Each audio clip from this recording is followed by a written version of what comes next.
Hello guys! Welcome back to my channel! Sa mga hindi po nakakakilala sa akin, I'm Doktorang Probinsyana, or in real life, I'm Jacobet Joy Trocino, a 4th-year medical student of UST.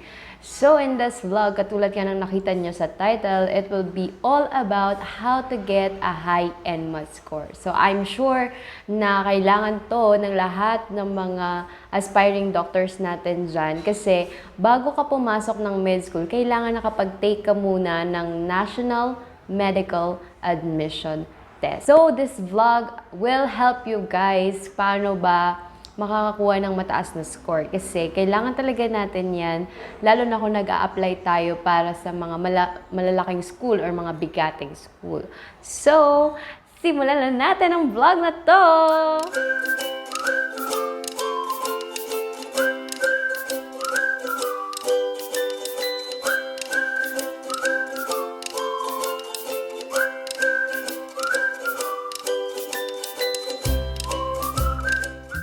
So this vlog would be very special guys dahil hindi po ako ang magbibigay sa inyo ng advice and tips ngayon kasi hindi ako credible. Kasi nung nag-NMAT ako, ang score ko lang talaga nun is 82 or 84. Oh, hindi ko na nga maalala. Pero something na ganun. So, for that time, mababa talaga yun. Especially kung mag-a-apply ako sa mga bigating school. So, hindi ko na kasi masyadong sineryoso yun. Hindi ko talaga alam ng mga panahon na yun na ganito pala yung kalakaran. Pero dahil nga natuto ako, I would like to share to you guys kung ano yung mga na natutunan ko in my mistakes or sa mga achievements natin sa buhay. So, para mas marami pa tayong matulungan and mas marami pang maging doktor dito sa Pilipinas. So, our special guest is my dear classmate noong college. So, BS Biology din siya sa University of the East. And isa siyang scholar, academic scholar from first year to 4th year. So, na-maintain niya yun, guys. And ngayon, isa rin siyang 4th year medical student sa University of the East, Ramon Magsaysay. And hindi lang to basta-basta, guys, na guest natin kasi sobrang credible niya na magbigay sa inyo ng tips dahil siya lang naman ay nakakuha ng 99 plus. So, 99 plus yung score niya sa NMAT, 'di ba? Grabe no, halimaw. Hindi ko kaya yung ganun kasi sobrang talino talaga niya. Pero yun na nga, let me introduce to you guys and please welcome Fhil Caballar! Hi Phil! Kamusta ka na? It's been a long time nung nagkita tayo. How are you? Hi, Joy. Thank you for the introduction. Having a good NMAT score is a proud and humbling moment. Also, yes, it's been a long time. You're looking great despite med school. Alam ko naman na medyo puyat and hectic yung schedules natin. But thank you for giving ways to encourage people to pursue medicine. We've been in separate schools, both of which are top performing. I think we can agree that med life has been challenging but fun, and I hope all training will pay off soon. Well, sana magkita tayo ulit. Siguro when the pandemic subsides. Actually, hindi ko nga alam sasabihin ko since matagal na yon. But I'm glad to support you here sa yung channel. Nako, thank you talaga Phil na pinaunlakan mo yung request ko sa'yo kasi hindi ko talaga kaya na magbigay ng tips sa kanila kasi hindi ako talaga credible para magbigay ng tip. Pero thank you din sa pagbibigay mo ng time mo and sorry sa istorbo, alam ko naman busy ka. But again, thank you so much. So without further ado, let's proceed sa ating question and answer. So, our topic for today will be all about how to get a high NMAT score. So I will ask you questions about your NMAT experience and how did you achieve having a 99 plus score during our time. And first of all, ano nga ba ang NMAT para sa iyo, Phil? Siguro NMAT for me is a way of assessing or testing your capabilities before you partake in the long journey of becoming a medical student. It makes you aware of your limitations as you grow in the medical community. So, di ba, NMAT has two parts. You have your part one, which is the aptitude test. It examines your mental capability. So, it includes your verbal reasoning, quantitative or solving skills, inductive reasoning, and your perceptual acuity. So, sa part 2 naman, here comes the role of your stock knowledge. So, nandito yung biology, social science, physics, and chemistry. Ay, thank you. Buti na lang talaga in-explain mo kasi nakalimutan ko na talaga yan. Hindi ko na rin talaga siya maalala. But thank you. So, for our second question, when do you think is the best time to start reviewing for NMAT? How many months, weeks, or days ba yan na kailangan na tayong magsimula para mag-aral sa NMAT? I think there's no definite time to say that you have to review months or weeks before the actual NMAT exam. Because I believe na each and every one of us has our own pace and technique of studying or grasping the concepts or ideas. Yung time namin, I actually took NMAT nung third year ako. The advantage of this is that you can retake the NMAT if you're not satisfied kung ano yung score mo. Number two, medyo fresh pa yung ideas na napag-aralan mo during your second year and third year biology, physics, and chemistry. However, there are some topics that you will only tackle on your fourth year.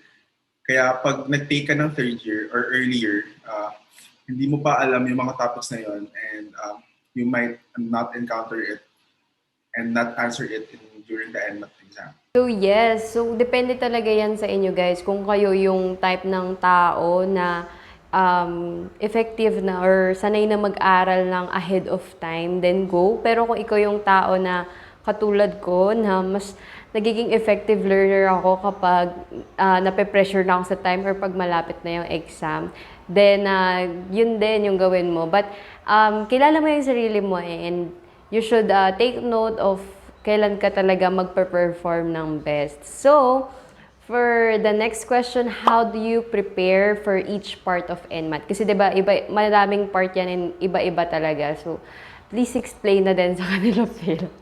So for the part 1 of NMAT, it takes a lot of practice and I encourage you to learn about two or more terms or English terminologies, especially jargons, for you to be able to ace that part of the exam.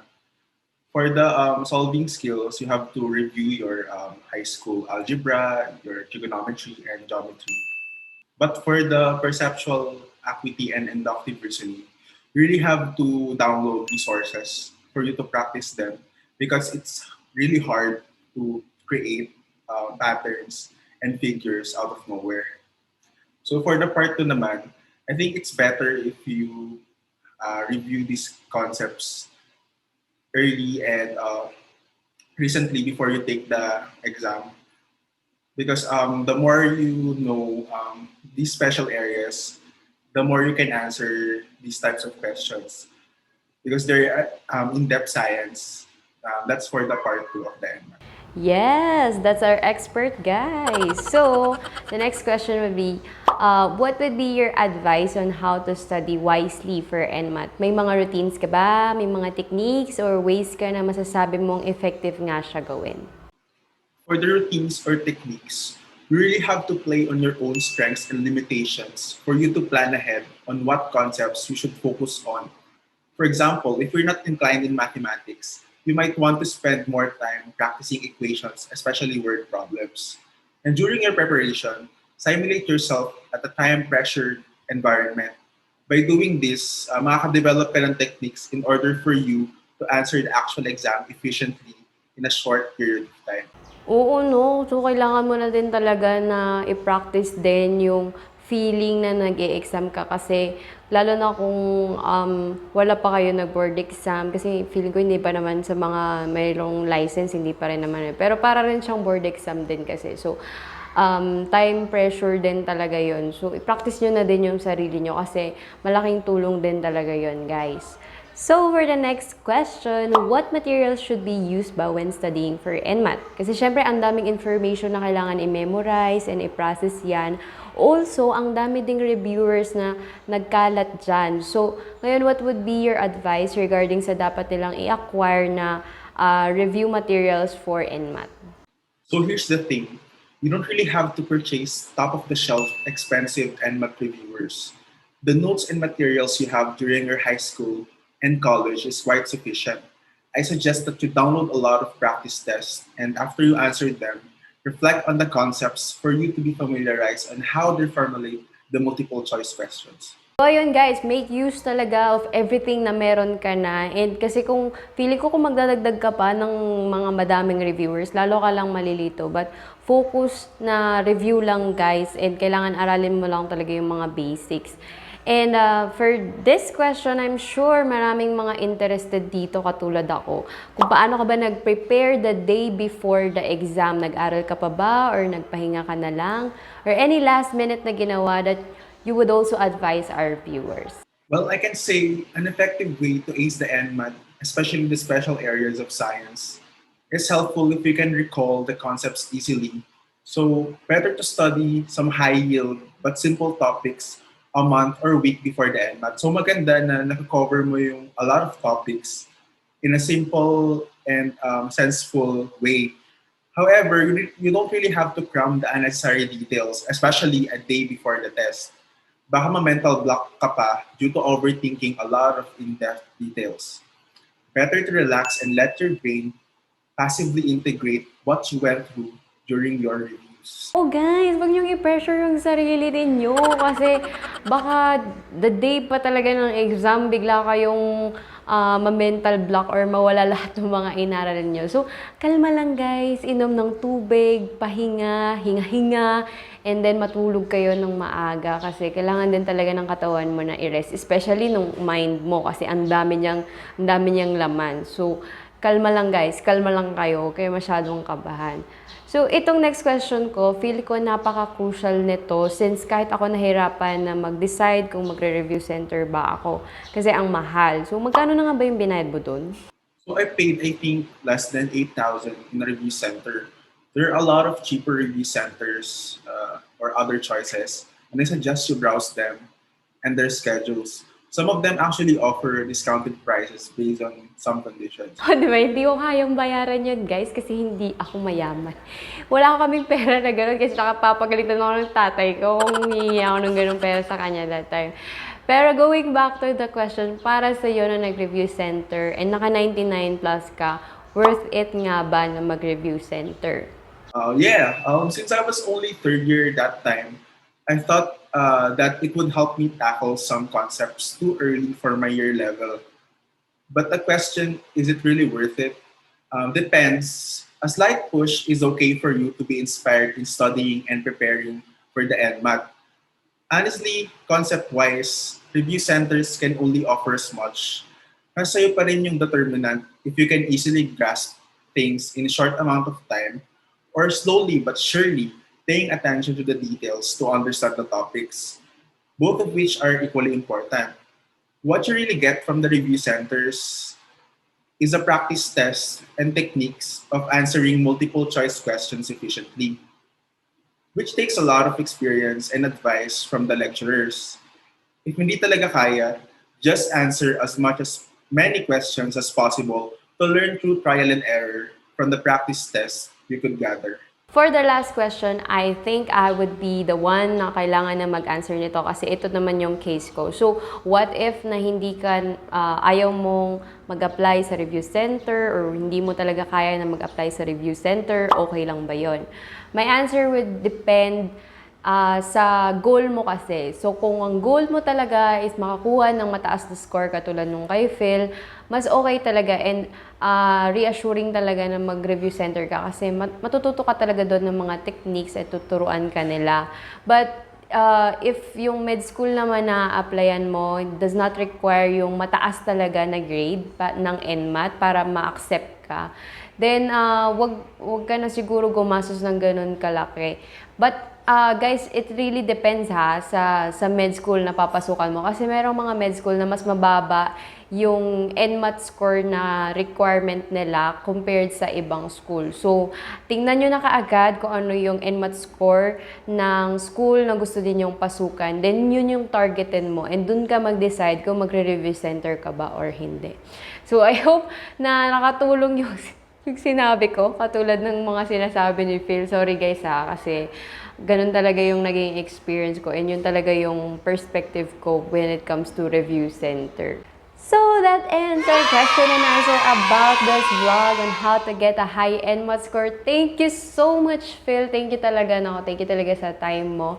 And may I ask any last encouragement or words para sa ating mga viewers dyan? Before you take NMAT, dapat you know you're going into med school and take into considerations the schools you want to enroll. You might want to draw a lot of inspiration from yourself and your family as well. So number one is to set realistic expectations. Don't get easily discouraged by having study buddies since they will be your support system. Know your strengths, limitations, and weaknesses. Cover as many but understandable high-yield topics as much as you can. Practice, practice, practice, especially for the part one of the NMAT. And lastly, time management is the key. So never waste your time on one question you can't answer. So that ends our vlog, guys. I hope that this video really helped you guys for your NMAT journey. I know that maybe nakakatakot talaga siya, but don't you worry guys, kayang-kaya nyo yan, malalagpasan nyo yan, and magiging doctor din kayo. So, see you on my next vlog, and I hope na i-share nyo din to sa mga kakilala ninyo, sa mga kaibigan nyo, sa mga friends nyo na gusto din na mag-med school, and talagang makakatulong to sa kanila. And if hindi nyo pa napapanood yung iba kong vlog about the scholarship or about dun sa must-knows when entering med school, nako, panoorin nyo na. And I hope na mas marami pa tayong matulungan ng mga aspiring doctors dyan. And kung meron pa kayong mga katanungan or mga requested na vlogs, just comment it down below and susubukan namin gawin yan ng vlog para matulungan kayo, guys. So, yun lang. See you in my next vlog. Please subscribe to my channel. Bye, guys!